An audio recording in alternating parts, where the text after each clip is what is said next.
Good morning. My name is Stacey Dawson. I'm a family consumer science educator with Creek County. We've been doing a series over the last 4 or 5 months about cooking innovations, appliances in your kitchen that maybe you have, but you don't use it or don't know how to use it, or like last week when you have the Instant Pot and you're scared to death of it. So we're just trying to kind of bring light to those appliances and get you familiar with them and get you cooking more in the kitchen. Today we're going to talk about the food processor. This was the darling appliance to have in the mid to late 70s because this was supposed to change the way that you cooked. The food processor would replace a whisk, a pastry cutter, the seasoning mixer, the mandolin, the mortar and pestle, which I don't know that anybody wants to go back to that method because that was labor intensive. And then most importantly, it could replace your grater.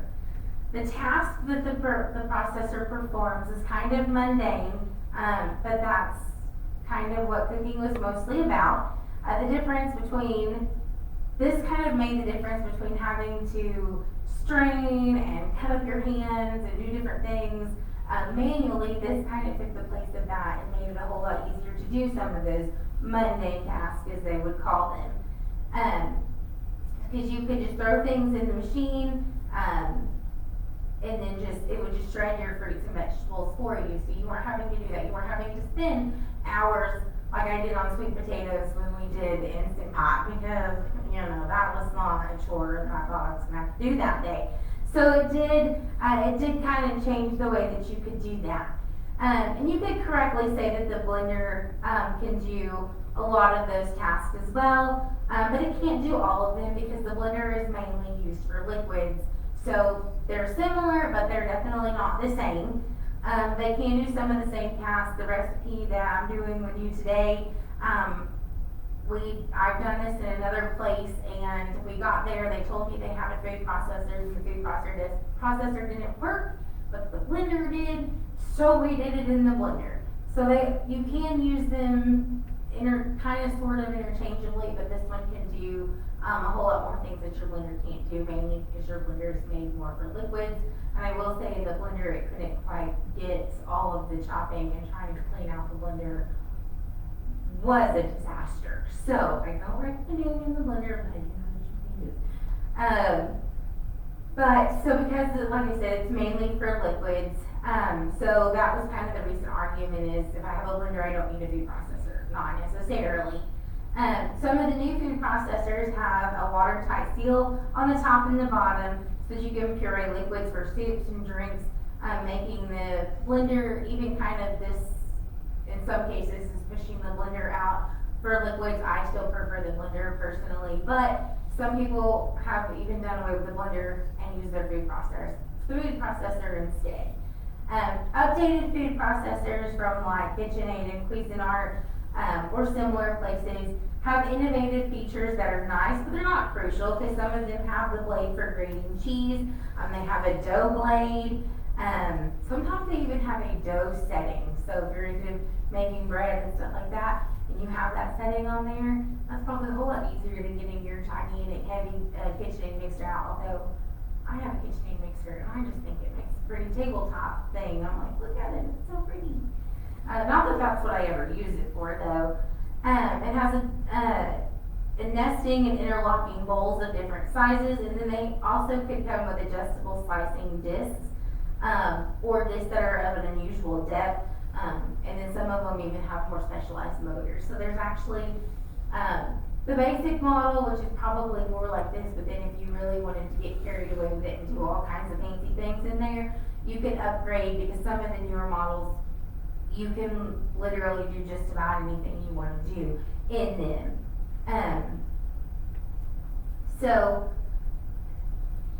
With all of that being said, there's nothing quite like having the extra large, super duty, nearly state-of-the-art food processor, but there's nothing wrong with the older ones. They all still function the same way. You might just not have all the latest and greatest technology on them. Some of the newer ones, even, they can make flour from softer grains like rice or rolled oats. but it cannot make flour from wheat or rye, so kind of pay attention to the type of grain that you have that you're putting in there. That is a possibility with some of them. It can whip cream, but not as elegantly as a whisk or a mixer. It can grind cooked or soaked legumes, but not raw ones, at least not well. It can produce nut butter, including those that's added flavors such as herb paste, timpanade, salsa, seasoned oils, compound butters, but it's only worth doing if you're doing it a lot. So there is a lot of good to it, but unless you're making really big batches, sometimes it's not your best option. But I still use it for little batches because I'd rather be able to throw everything in one place and move on. That's just because some days when I get home I'm feeling really lazy and I don't want to do anything else. Some of the things that are, like I said, some of the things that are not worth doing unless you do it a lot is grating chocolate, coleslaw, grinding spices, pureeing fruits and vegetables, things like that, grounding coffee even, you can do in there, but unless you're doing big batches of it, it's probably just easier, especially like with coleslaw, it's probably just easier to chop your cabbage and move on. So, like I said, some of it it's good for, some things, maybe not really necessarily unless you're doing it a lot. Some benefits that you get from using the food processor is the speed and efficiency of it. They work using speed, chopping and blending food at a really fast pace. So with the food processor, you put your ingredients in and you press a button, and it can't get any easier than that. So in a minute or two, you'll have nicely blended food. It saves a significant amount of time, but it also ensures that your fingers, make sure you have the finer, more consistent texture. It's also good because it has less effort. Like I said, it reduces the amount of involvement, the amount of chopping, the amount of strain that you put on yourself. Because throw it all in one place and you hit that button. So like I said, you might spend hours by hand. Like I said, my sweet potatoes I'm living fruit for my sweet potatoes, if that's a possibility. So between dicing onions, mincing garlic, slicing zucchini, eggplants, all of that thing, it can become overwhelming, but if you have the right one of these, you can accomplish the same thing with this, just in a whole lot less time and with a whole lot less effort. It's also a versatile, the food processor is also known for its versatility. It's capable of far more than simple chopping ingredients, thanks to the different disc and blade attachments, which I think they have a couple here with the one I'm using today. They have one that, I'm going to try to get where I can see, I never know if I'm in the right place. But you can grade with this one and then you can slice with this one. So they do have different ones. I think this is just a protective blade. We really quite haven't figured out what that is. But some of the other things that they may come with is a large disc, and this is for prepping root vegetables and starches if you're going to make like a stew. They have the fine dice. This is for making, or this is for like doing like onions, celery, carrots, little smaller things that you want to kind of get up. And there's a way to puree with it. So this is if you want to make like smooth or creamy sausage, soup, baby food even. You can whip with it. This is transforming cream, egg whites, or butter into those airy whipped versions.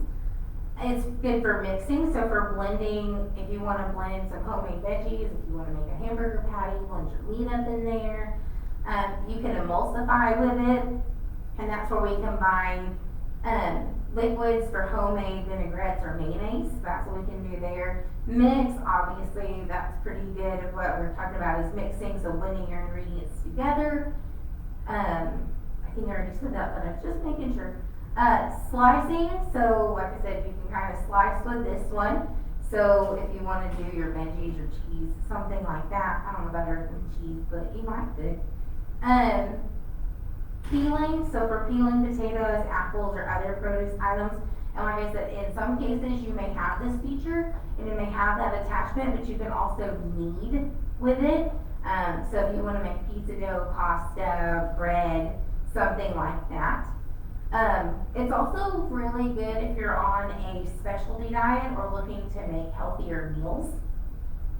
So whether you're vegan, gluten-free, or just looking to incorporate more vegetables into your diet, a food processor makes it easy to adhere to special food preparation tasks and specific dietary needs.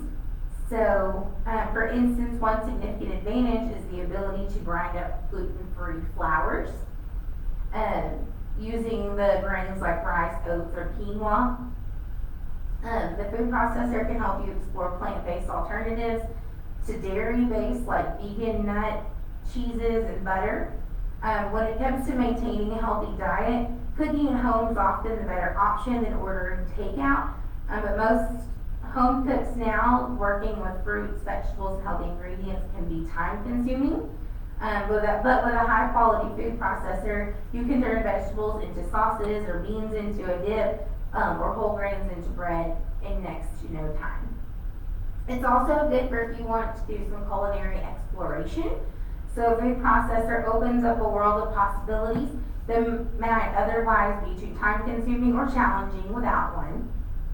In the world of home cooking and food prep, there's much more to explore, whether you want to try food from Italy, do the Mediterranean diet, Thailand, or from Mexico. A food processor is the perfect companion to make it possible to create homemade versions from scratch that taste like the real deal. So if you wanted to make like a pizza even, the food processor could knead your pizza dough, could shred your cheese, and even slice your pepperoni.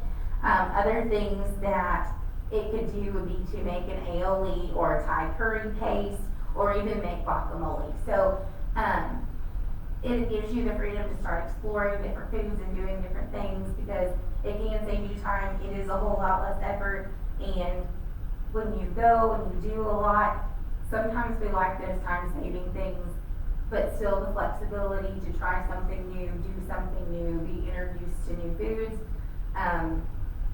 And I'll tell you, that's part of the reason that I even tried this, was because this is very similar to hummus. It's basically the same thing what we're making today, and I would never eat hummus. Don't know why, don't know what I thought it was, but when I see it in the store, I'm like, man, that looks, no. And then when I made it, and I think maybe the process of seeing how it was made kind of opened that door up for me, I tried this, and I'm going to be really honest with you, like, I was like, this is really good. So it does give you that flexibility to learn to try something new and eat something different. So the last thing is that it can help you go gourmet. So with the right food processor, even the most advanced culinary techniques are within your grasp. In addition to standard attachments that come with the average food processor, some top-of-the-line models are packed with features that may come with an array of attachments that can turn your kitchen into a professional space.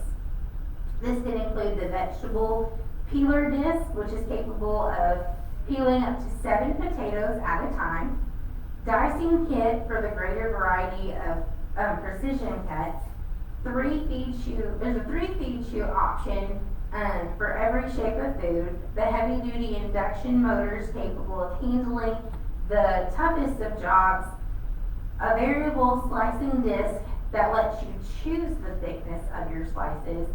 Some of them come with mini 2.5 cup bowls for smaller recipes.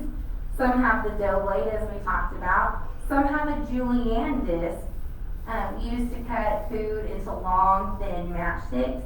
Some of them have citric juicers to squeeze fruits and vegetables and strain the juice. And others have French fry cutter discs to make the perfect fries. So you may think this is just, because honestly, I'm just like, it's a food processor. All you do is you chop food up in it or you mix some things with it.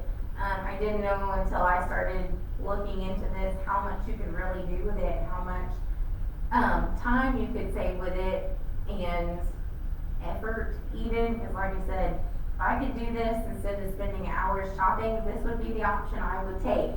So, and depending on the model you have, they're not just real big, so they're not just going to take up a whole lot of space. So they're not a bad option. They actually do a lot of great things and can I think that they would really help people start to be more involved in the kitchen and trying things. So, that being said, today we're gonna make garbanzo bean dip. And so we're gonna go ahead and get started on that. This is just gonna be a real hard recipe, let me tell you. So we're gonna start, and everything just gets blended together. That's why I said this is just gonna be really hard and strenuous and everything. So we're gonna get started. I'm gonna start with my can of garbanzo beans, which, if you're wondering what a garbanzo bean is, it's chickpea. It's the same thing. So we have one 15-ounce can of drained garbanzo beans that we're going to stick in there. Mostly drained. Apparently I didn't get every little thing out. Then we're going to do 2 tablespoons of lemon juice. And I came in early today. This is freshly squeezed lemon juice, so I'm going to make it even better. Nothing out of a bottle today.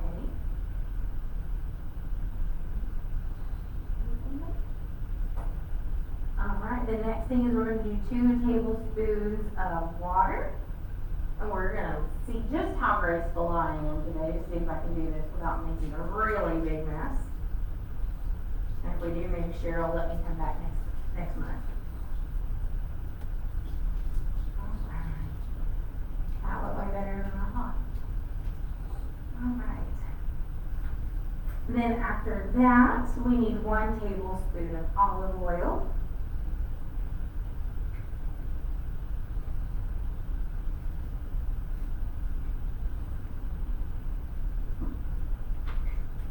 Then we need a teaspoon of some minced garlic.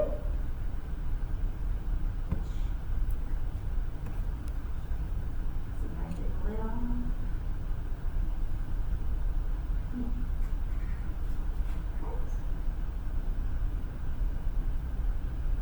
Who doesn't like garlic?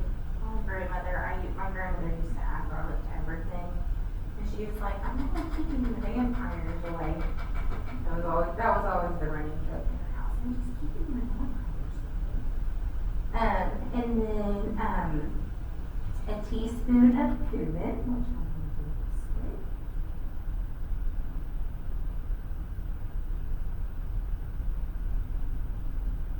And then the next step is optional, and after doing it with and without the next step, I like it better with it, but it just depends on your personal taste.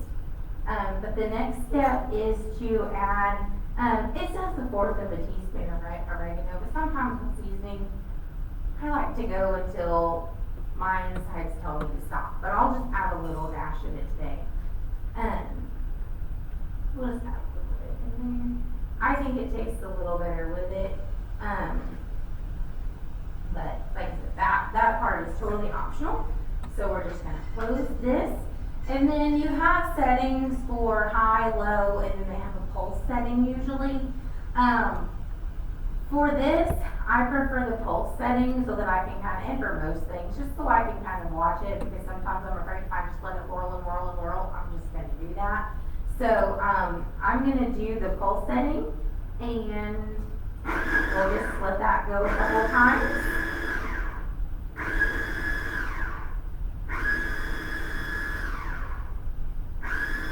And then throughout the process, you may have to, one of the things you may have to do that I do pretty regularly with mine,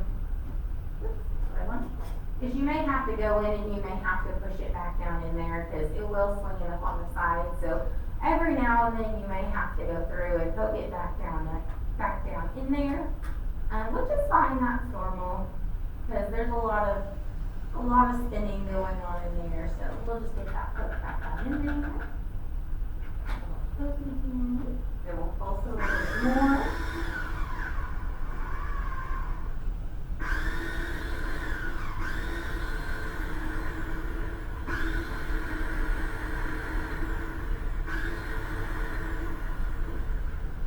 Let that blade stop. That might have been a little dangerous on my part.